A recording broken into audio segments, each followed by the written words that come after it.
My name is Michael Goldberg, and I'm our executive director for the Veale Institute for Entrepreneurship here at Case Western Reserve, and also a professor at the Weatherhead School of Management. So I've got my ladder behind my office, as Shirley does here in the Peter B. Lewis building, which is designed by Frank Gehry. It's an awesome place to come to the office, even in the snow. It is great to have Eddie Van Pelt joining us back on campus. I know Eddie has been a great resource to colleagues here. Recently was in conversation with our dean about things that we're doing here on campus. And we're so thrilled to have him as part of our speaker series. Jared, who is a recent graduate of Case Western Reserve, now actually out in the startup world, making it happen, love it, is going to be our student moderator. And for those that are new to our session, we love these to be interactive.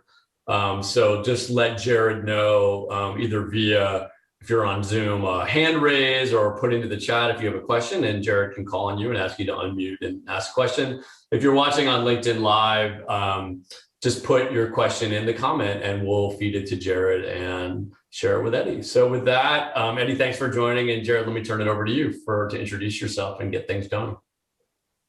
Hi, everyone. Thank you so much for being here. To Eddie and everyone else at the Veale Institute that helped to put this together. So yes, my name is Jared. I'm a recent graduate of Case, literally last semester. So I'm just getting started, and I'm working for a startup right now called Supply Now. And what we're doing is we're trying to revolutionize the ingredient purchasing industry or for food service by basically having a bunch of these micro bids for ingredient purchasing contracts. But of course, we're not here to discuss my startup. We're here to talk about Eddie and VIMBY. So Eddie, I'd like to turn it over to you. If you could just introduce yourself, give us a quick recap of your journey from Cleveland all the way out to LA. Yeah, thanks, Jared. And thanks to Michael and Doug and Jared for putting this on. What a treat. I don't recall having this available to me when I was at Weatherhead. So this is really, really amazing. So thank you to everyone. So I'm always curious to hear an entrepreneur's journey. So this is probably where I'll spend maybe a little bit of time on, maybe 5 minutes or so, and just telling sort of my story and how I ultimately ended up here or ended up as an entrepreneur. So I graduated from Weatherhead in 2001. So 20 years now. But I grew up in Hiram, Ohio, which is about 45 miles east of Case. And I actually went to school at Hiram College, went to undergraduate. I stayed in my hometown. Traditional Midwest working family, working class family. But my first exposure to business or really getting that entrepreneurial bug was CNBC. I started watching that while I was probably a freshman in college, and I became an avid watcher of all the shows during the market hours. I even watched it between classes, and I just quickly became fascinated with everything business related. So that was probably a catalyst amongst some influential professors in undergrad about just getting me involved in business. So from there, what I started to do is devise a rough plan for a career path that would help shape an entrepreneurial journey.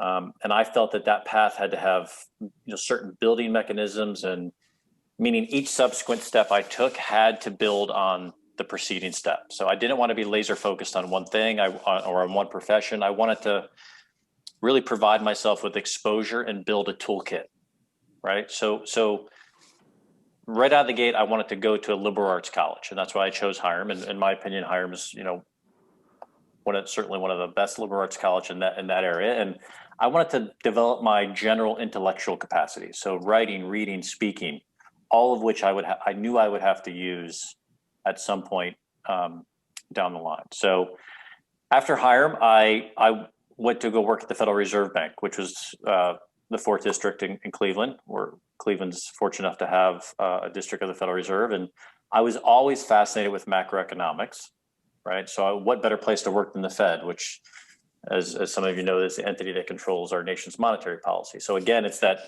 building block mentality that I wanted to start doing. And Alan Greenspan was the Fed chairman back then. Some of you may know who that is, arguably the most influential Fed chairman of probably the last 50 years or so.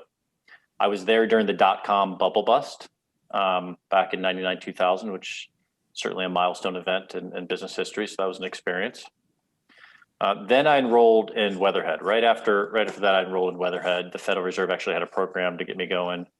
And I really wanted to immerse myself in business theory and education and surround myself with other folks with perhaps similar goals. So graduate school really, really inspired my thinking to help me position my next moves in my career. And again, this was 20 years ago.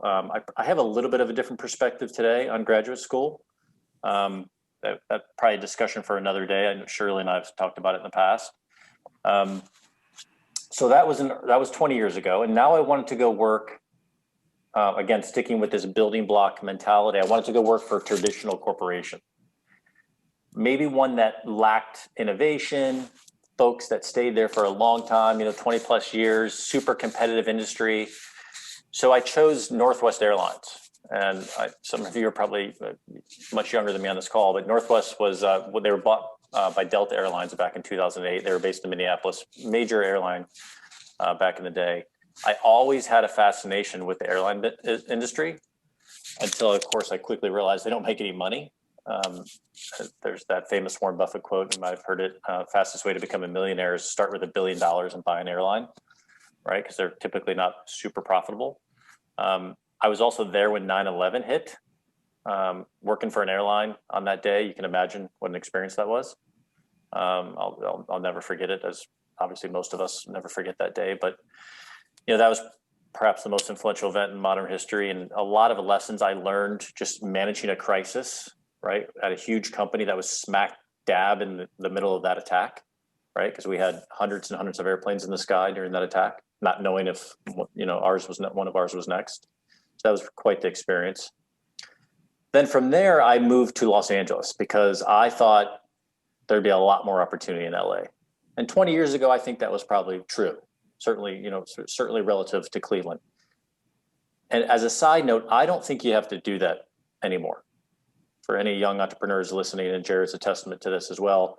I think this pandemic has really proved that you don't have to live in New York or Chicago or LA or San Francisco to be at some entrepreneurial center, right? You can be innovative and provide value anywhere, anytime, right? So, and you're starting to see that as more people are starting to leave Los Angeles and New York and San Francisco, even separate from the high cost of living, they're realizing that they don't have to be in these epicenters anymore to really deliver as an entrepreneur. And I think that's an important point now. I'll certainly stress that to my boys as they get older and they have some business aspirations. So then my next step, and I'm almost finished here, Jared, but I just think this is important to get this journey ultimately where VIMBY comes in. So then I thought, okay, what next industry I should immerse myself in that would continue that building block philosophy? And I chose real estate because I figured if I'm fortunate enough to accumulate some wealth someday, I'd be wise to invest a portion in real estate, right? So I wanted to better understand it. Land is in finite supply, can't make any more of it, and that's arguably why real estate has generated had such a huge economic impact for the last, several hundred years, really. That's where I learned how to manage buildings and people and budgets, and it was just a good industry to be exposed in. To this day, I still am involved in it in some way. And then at that point, I was really ready to start a venture, and I wanted to take everything that I had learned in the previous, 6-7 years, and I wanted to find my blue ocean opportunity, which I'd love to talk about, Jared, if we get into that. And that's a concept that really has been the core of my journey, and it's really a mantra, my mantra to this day. To find, and I'd recommend this to any entrepreneur, to find a blue ocean, right? And there's a book called Blue Ocean Strategy, which I think it's one of the best reads as a young entrepreneur. Some of you might be familiar with it. Jared and I spoke about it recently. But that's what I wanted. That's what I wanted to find, and that's what ultimately led me to just to be a part of starting a venture. Yeah, thank you so much, Eddie, for that background. I guess that really leads right into the first question that I have for you. If you could describe a little bit more about what VIMBY does and your role in it, and perhaps even a little bit about where the future of the company is going. Yeah, and if it's okay, I'd love to talk about that blue ocean strategy a little bit, because that's ultimately what led me to VIMBY. And I think it's a really important concept. Again, the book's called Blue Ocean Strategy. That was the big influence on me. It's probably published, I don't know, 15, 20 years ago. There's actually a second book in the last 5 years or so. But in essence, it's about a blue ocean. It's about unlocking new demand that previously didn't exist and making competition somewhat irrelevant, right? And to give you the contrast, let's start with what a red ocean is, which is the exact opposite. Okay, so remember, I worked in the airline business, and looking back, it was beneficial that I did. The airline industry is, what is it? It's commoditized, right? It's price driven, right? In essence, it's price driven. Yes, there's some brand affinity, but in essence, it's price driven. It's a commodity. The value proposition for the consumer has been set for decades, and it's been established and not really changed. And the competition is utterly fierce, right? So everyone is biting at the same piece for a tiny profit. So the red, just think of it as like a bunch of sharks biting at the same piece of food and fighting each other, right?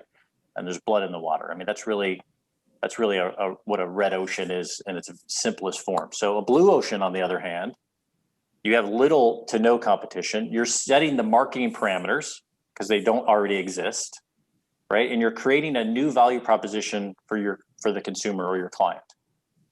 You're sort of writing the rules, so to speak, and because it's uncharted water, right? It's that blue, smooth ocean that no one is touching. So, and you could do that by reinventing an industry.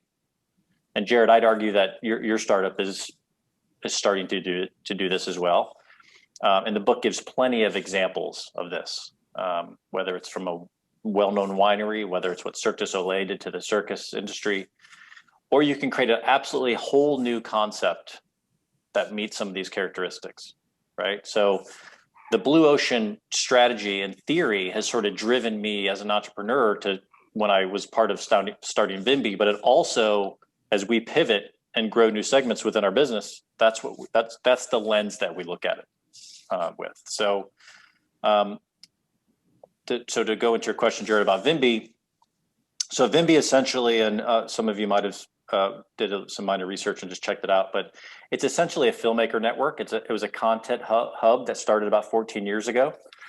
And this was well before YouTube became ubiquitous as it is today, right? YouTube is by far the most valuable video platform in the world. So content was different back then, right? And the mediums it played on were different. TV was really still the go-to platform, even as recently as 14 years ago. TV was still really the go-to platform. But what we saw is that media was becoming more fragmented, meaning multiple screens and choices for consumption, essentially, right? And that is more evident today than, I mean, you know, my kids who are 14 and 11, they won't watch television really. I mean, they're going to watch on obviously another a mobile device or some other screen, and certainly don't know what ABC or NBC or CBS is. So by when media becomes so fragmented, you quickly lose connection to your target, right? Because so many forms of media are trying to get their attention. So we wanted to say, okay, what was an area that we could really hone in on and speak to an audience more impactfully? And again, this was 14 years ago. And we decided that had to be locally based, authentic storytelling. So if you can speak to an audience authentically, with places that they recognize or faces they know or accents that they can relate to, et cetera, and you could do that on a local level, then we felt our theory was that you can engage them, right? So let me give you a very simple example. You have a mom, let's just say you have a mom in Minneapolis at home, you know, watching a show, for instance, and she sees a commercial. And it's a car commercial, and that car is driving on the roads and the hills of Malibu in Los Angeles, and it's February in Minneapolis, and there's palm trees and sun everywhere. Well, that's cool for her, but that really doesn't speak to her, right?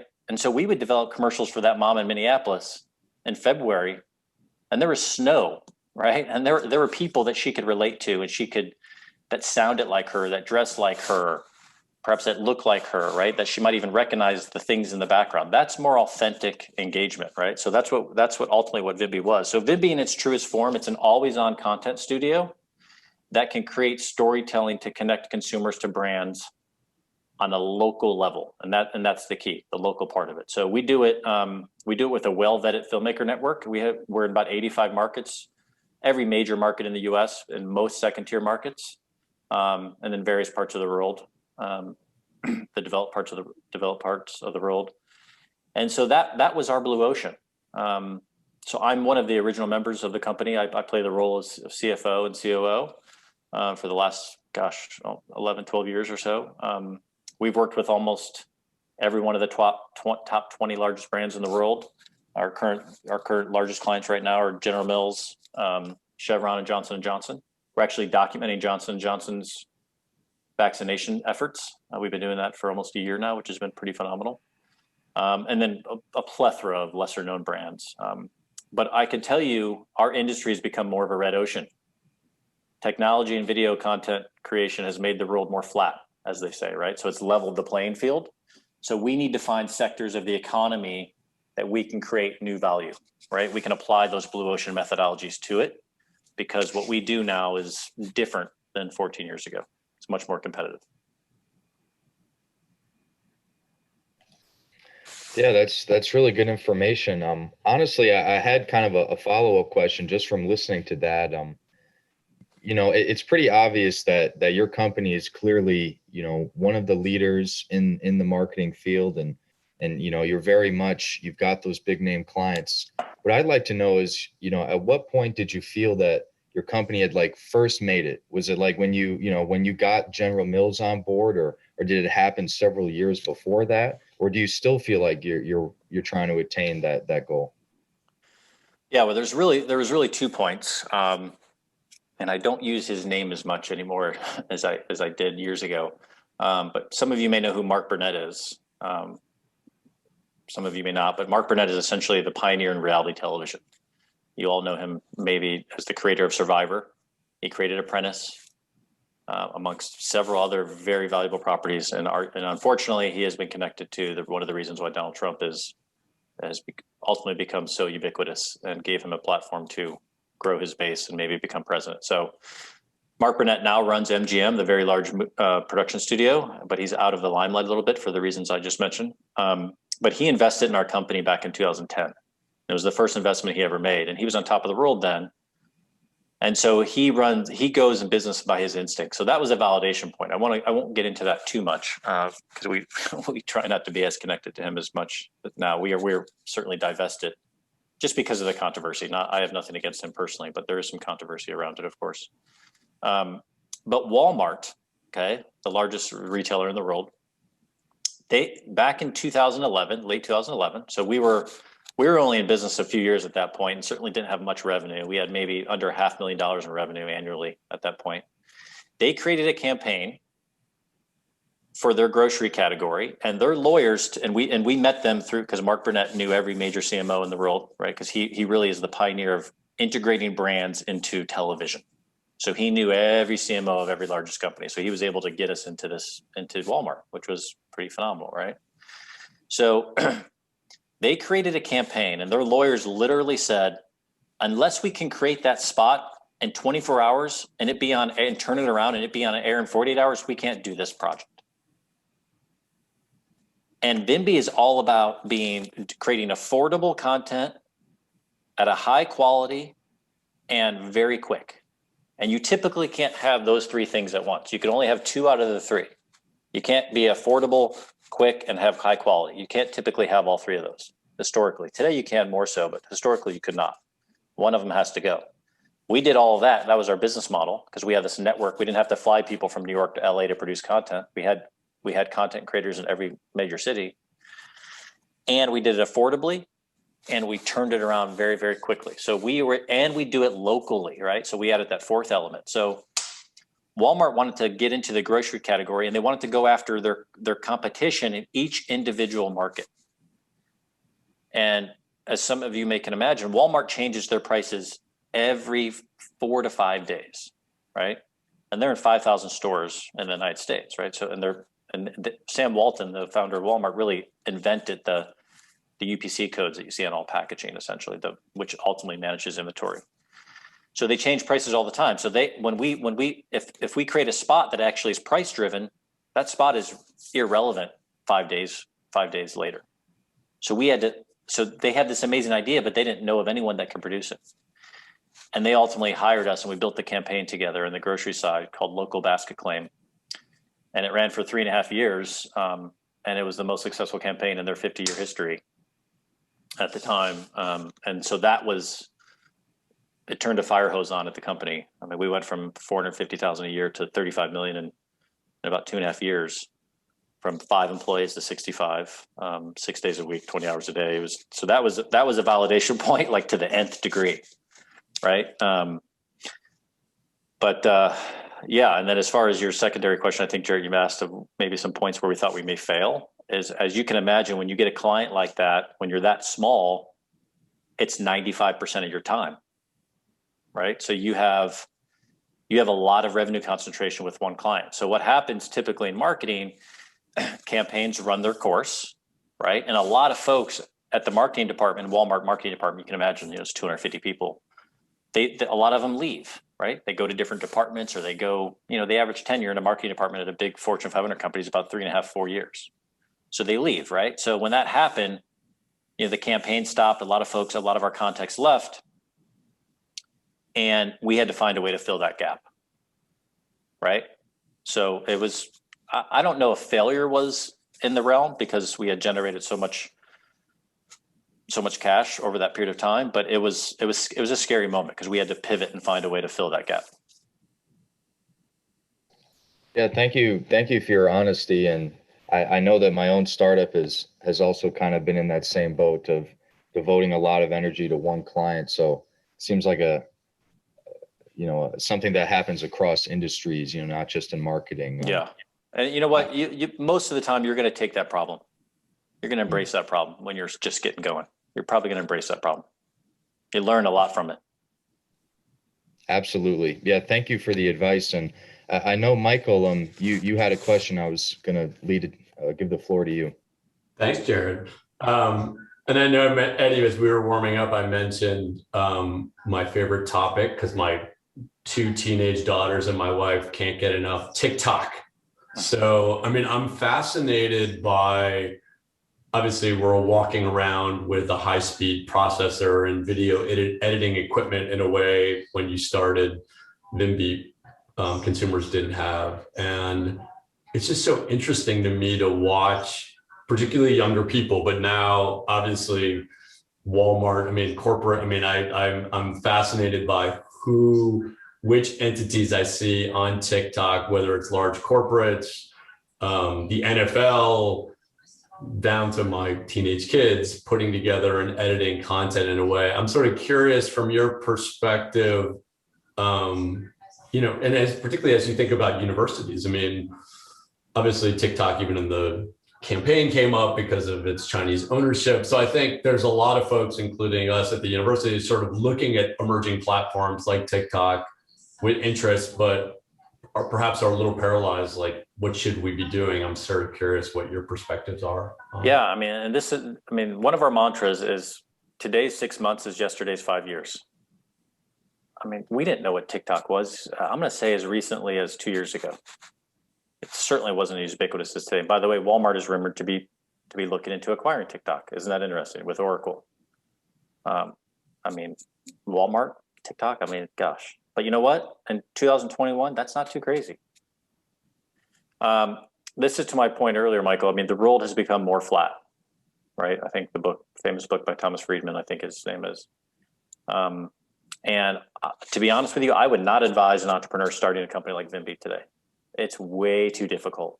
And there are forms of content generation in the form of technology and platforms that are going to exist 24 months from now that we do not even know exist, and probably are going to be pretty darn ubiquitous, right? What TikTok has done is astounding, but the only thing it's doing is setting a different bar. What Facebook did was astounding, right? What Instagram did was astounding, right? You keep going, Snapchat, Twitter, et cetera. Obviously there's been for every one of those, by the way, there's 1,500 of them that fail that we never hear about. But it's, I don't know, man. I don't envy a marketer, whether it's in a company like Walmart that has pretty much unlimited resources, or an institution like Case Western. It's so difficult to garner an audience. However, the thing that VIMBY still relies on is our ability to connect locally. You still have to connect with those folks, consumers, clients, students, et cetera, authentically. And the last way to do that, we believe, that still remains, is on a local level, right? Because it's more authentic. It speaks to them, and that's exactly what we did with Walmart. We were in 85 markets with Walmart, okay, producing 45 television commercials per week in 45 different markets in 4 different languages, and every single person on that camera in that market was local, and they spoke authentically and engaged with that consumer in that specific market. Now that spot only aired on TV, radio, digital, and print in that market, of course, right? Because it's not relevant. Shot in Cleveland is not relevant to someone in Sacramento. But that's what kept it so engaging, because they might even knew the person. And the person, I mean, I hear all you guys with Ohio accents, the folks that are on the line, I mean, it makes a difference. I know that's a roundabout way to answer your question, Michael, but it's so hard, man, to get engagement nowadays. It's so hard. A viral video, like, what does a viral video mean nowadays, right? I mean, back in the day, it was maybe if you had over half a million views, like whatever, 500,000 views, that's okay. But like, what does that really do? How does it translate into that KPI, that key performance indicator? Or how does it ultimately, we call it, we have an acronym called ROCI, R-O-C-I, return on content investment. How does it translate into that? And that's so hard. It's so hard. But we hang our hat on local. That's really where we still go. And the brand often, our clients often decide the media where it airs, right? So we don't deal with media. We don't buy media. We don't give a counsel on media placement. We let folks that are way more, have much larger expertise than I do. And they have various algorithms that they use nowadays, of course, to figure out where best to place it. Awesome. Thanks, Eddie. Yeah. Ben, I know that you put a question in the chat. Did you want to voice that question to the audience? Sure. Hello, everybody. My name is Ben Gascoigne, former student of Michael's. So happy to be back. Eddie, thanks for your time today. My question pertains to sort of the growth trajectory of the company, and just trying to understand VIMBY's history a little bit. How many employees were at VIMBY when you started there, and how many do you guys have now? And what did that growth curve look like? And what challenges did you face managing that growth? Oh, that's a good question, Ben. Thank you. So we started out working out of a house. My partner and founder of the company, he was fortunate enough to have a spare house at the time, and so we worked out of a house, like a lot of startups do, right? Obviously you hear the garage and the basement stories all the time. But he bankrolled it. His wife was a very successful clothing manufacturer, and they did have some disposable capital. So he bankrolled that, and we started probably in that core first 2 years when we had no revenue at all. It was just building that filmmaker network. We had about 7 employees, and they were paid slightly under market. Again, no revenue. So it was a startup without taking venture money. No, not even friends and family money. It was started by the founder's capital. So about 5 to 7, and then literally overnight, Ben, when we got that Walmart job, when we did the deal with Mark Burnett, and he just opened the floodgates to our model. And because it was such a blue ocean, some of our clients didn't even realize what they could do with our model. Like, our model allowed them to think differently right out of the gate. Like, Walmart had this amazing idea, just establishing in some creative room in Bentonville in the marketing department, but they didn't think that they could do it. And we literally gave them a turnkey solution to turn it on, because it was what we thought was a blue ocean. So we went from 7 to 15 to, at the peak, we're at 65 in probably 15 months. Now, I handled the HR at that time. And it was, especially in a state like California, which is very pro-employee, a very pro-employee state, very similar to New York. I mean, it's a job. It's an absolute job just to do HR. And plus you have all the other elements of HR, right? There's everyone's emotions and what happens in a workplace and compliance and everything else. So the growing pains were as real. I could write a book just about that.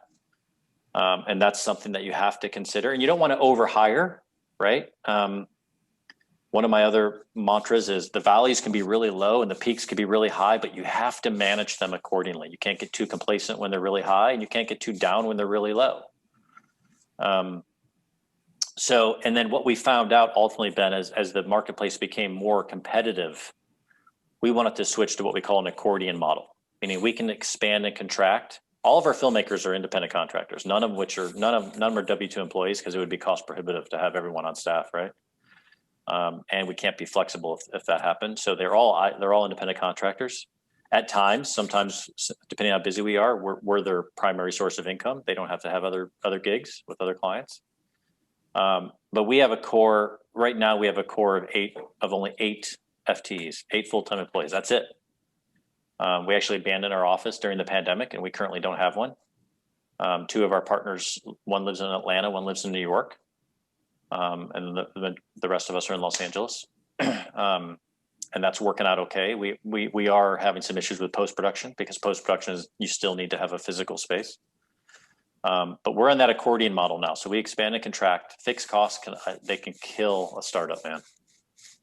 They can absolutely just destroy a startup. And any venture capitalist or even friends and family for that matter, they want to see you being very responsible with that money out of the gate initially, of course. So we love the accordion model. It's working for us, and I don't see that changing anytime soon. Great. I do have a follow-on question if I could ask Jared, if that's okay with you. Yeah. It has to do with culture. And so I was wondering, what is VIMBY's culture? I mean, how would you describe it, and how do you guys embed that into your hiring practices, or when you were doing a lot of hiring, and then also your day-to-day operations? Yep. Another great question. So we are an absolute family of the term VIMBY family. And if you actually go on our site, I think it has a lot of our filmmakers' faces on there. It's just a family. I tell you one thing that we have that we incorporated right after our peak was we have unlimited vacation. And I can't stress enough. And I've worked at these big, large companies. I worked at a quasi-government entity like the Fed, and these strict vacation policies, they put stress on staff. We have unlimited vacation, and people know not to. No one abuses it when you have unlimited vacation. It's unbelievable. But we don't sit there and account for people's time, and that in and of itself, having unlimited PTO, paid time off, you see how it just frees up everyone's mood. Right, because especially when you're working remotely, like we're all doing now, I don't care what my production manager is doing. If he misses a deadline or doesn't do his job, or I get a bad report from a client, that's a different story. But that unlimited vacation component, I would, if I'm a startup or even a company that's been around for 4 or 5 years, I'm not implementing a formal vacation policy. There's no probationary period, there's no accrual. Everyone has unlimited vacation because you're hiring responsible people, right? So, but our culture, we always open door, Ben. I know that's an overused term, but no executives were really encouraged to shut their doors unless there was obviously a sensitive meeting going on. But it's just one big family. Every time a filmmaker of ours, doesn't matter where they lived in the country, if they had a birth in their family, a death, an anniversary, anything, we'd send them a card, a note. It was just so much. We'd fly out all of them to come to Los Angeles for a weekend every so often. We'd have a big film festival every year. We don't do it anymore. We'd have a big film festival where we'd be able to showcase the talents of our filmmakers. But everyone's treated with respect. I don't care if you're a production assistant or CFO. It's everyone puts their pants on one leg at a time, right? Just like everyone else. Everyone's treated the same way. So just one big family. Everyone knows everyone's name. do you have an issue when you have an unlimited vacation policy of certain people who are so unsure of how much they can use that they use less than they might if they actually you had an official policy? It hasn't come up. And the reason it hasn't come up because even though we're not tracking it officially, we can track it in our head, right? Because of our size, right? So if I know our post-production supervisor has been working his butt off, for 6 straight weeks, 6 days a week, like we almost like demand, like, hey, go spend some time with your wife, go spend some time with your kids. Right. So that's never been an issue. We always give the last 2 years of the 2 weeks of the year off as well. And we encourage to really shut down. But yeah, I can see what you're saying. That could be an issue because they could feel guilty. But oftentimes that's not. It just gives them a sense of freedom that they otherwise wouldn't have. And there's nothing worse, right, than if you have a week of vacation or 2 weeks vacation and you didn't plan it out correctly and you're working at this big company and then you're out and something comes up and you feel really bad, or you have to take time off that's unpaid. I can't stress enough how unlimited vacation is such a game changer for staff, and they'll appreciate it. And if they don't take advantage of it, you, as a supervisor or an executive, you have to encourage it. It's freedom that we feel that every employee should have. Thank you. Yeah, thank you for your questions, Ben.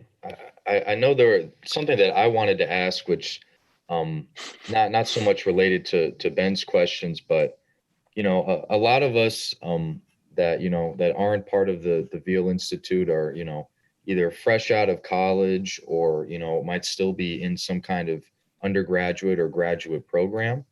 What can they do to help prepare themselves for their own entrepreneurial journey? I mean, is it really as simple as just investing in yourself, or is there more to it? Yeah, no, it's a great question. My advice to anyone, and I'll do this. I try to give advice where I would give the same advice to my boys, is you create goals and write those goals down. Write them down and look at them often, weekly, preferably. Right? Start crafting your why and why you want to do this. To write down your goals literally on a piece of paper, not typing it, writing them down, put them somewhere that you see them often, whether it's your mirror, your desk, or your top of your computer if you have to, and just look at them weekly. It's so important. And it's okay that they're dynamic and they're fluid and they're going to change. But writing them down and looking at them often, I cannot stress that enough. And I've been doing that more really as a more experienced entrepreneur. I've been doing that more. The other thing I would do is read. You should be reading 12 to 15 books a year. I'm sure, I don't know if you guys have ever, I know Bill Gates has a pretty famous reading list. I don't know if you ever watched his documentary, like before he goes on a trip and he's on the road, in a non-pandemic world, probably 250 days a year at least. One of his assistants give him a bag of books. And now he's a speed reader, and because he has a very, very special, unique mind, of course. And but I think he reads a book a week or something like that. But you should be reading as much as you possibly can. All different types of books too, by the way: business fiction, faith, health and wellness. Just read as much as you can. That's a big priority for me, and I continue to try to do that, even if it's 20 pages a day. I find time to do that. And then I'd also say go work in red ocean and blue ocean businesses. Go work in both. I did that when I worked at Northwest Airlines versus creating a blue ocean company with VIMBY. And I think you'll quickly understand the difference between those two, and that'll help guide you in your path. Becoming an entrepreneur is what you want to do. So yeah, those things are, I think, important at this stage. Creating your goals, writing them down, reviewing them often. Read as much as you can, because reading does wonders for your mind, and it expands so many things, including your perspective. And then, go work for a company that you think is maybe boring or certainly very competitive or low margins, and get some things out of there as well. Thank you, Eddie. It seems like Jacqueline has her hand up. Would you like to give a question? Yes, I do. Thanks, Jared. And Eddie, this is fascinating. I'm so thankful to you for sharing today and for Case for hosting this. Appreciate it. So, when you recognized how successful your company was and the terrain was changing from the blue ocean to red, either in that moment or in hindsight, did it occur to you that I may want to sell my company? It's a very interesting question, Jacqueline. Thank you. You're welcome. In retrospect, the answer, of course, is yes. I should have considered it. Now, of course, the prospective buyer would have noticed that there was some real revenue concentration there and perhaps discounted heavily. But as an entrepreneur, I can tell you, selling your company is like, it's almost selling your kid. It's almost like giving your child to another person, right? So, and it's oftentimes, and it's one of the reasons why premiums are paid such handsome premiums are paid for such companies that are in blue oceans, right? Because they realize that there's not only the market demand, of course, for whatever that company is doing, but they realize that it's going to take that for the entrepreneurs to ultimately do the sale. We're in a position now. So yes, I mean, I believe we're probably beyond our peak, Jacqueline. And so I wouldn't get the multiple that would make it worthwhile. And the company generates cash, which is obviously great, and it continues to support our families. But we're at a point now where it would be very difficult to sell it. There's so many just intimate relationships with our clients that are dependent on the personnel that we have. But yeah, gosh, it's a tough one. I didn't really think about it at the time because it was generating so much money, and we felt that it was just the beginning. I had no idea. Again, my mantra that 6 months is yesterday's 5 years. I had no idea, and I don't think, to be honest with you, maybe anyone on this call would understand or realize that how quickly business shifts. It is just absolutely companies like Facebook, Amazon, Google, Netflix, Tesla. I mean, we can all name one. They didn't exist 25 years ago, certainly not. Some of them not even 10 years ago. And now now they have values that dwarf companies that have been around for 100 years. Whether that's justified or not, it doesn't matter. It's the facts. So things change so rapidly. You never know what's going to happen. We just also we're in the process of becoming an approved supplier to the U.S. government, which I can't tell you how laborious that was, and I'm hoping we get approved. That's going to add a lot of value because the government always lags capitalism in general, right? They always lag behind.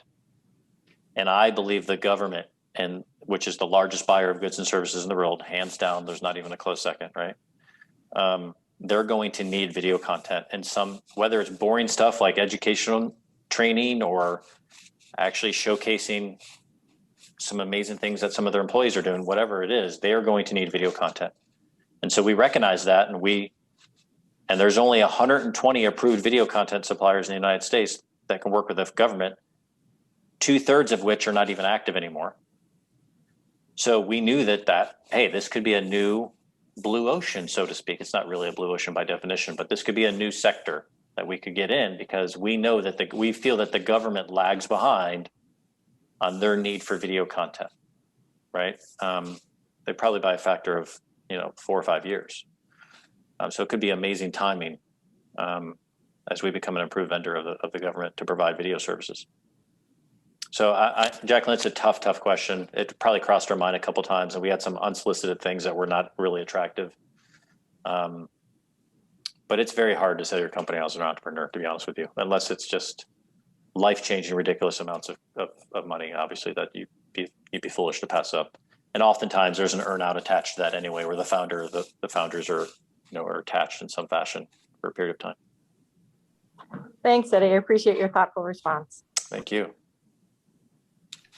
So the talk really flew by, but we're actually out of time here. I'm going to hand things over to Doug, and he'll give the little bit of the outro. Thank you, Eddie, and thank you, Jared, so much for taking the time today. Great to hear from our alums always, especially when they're working on new and different media opportunities, and look forward to kind of hearing more about your business in the future as well.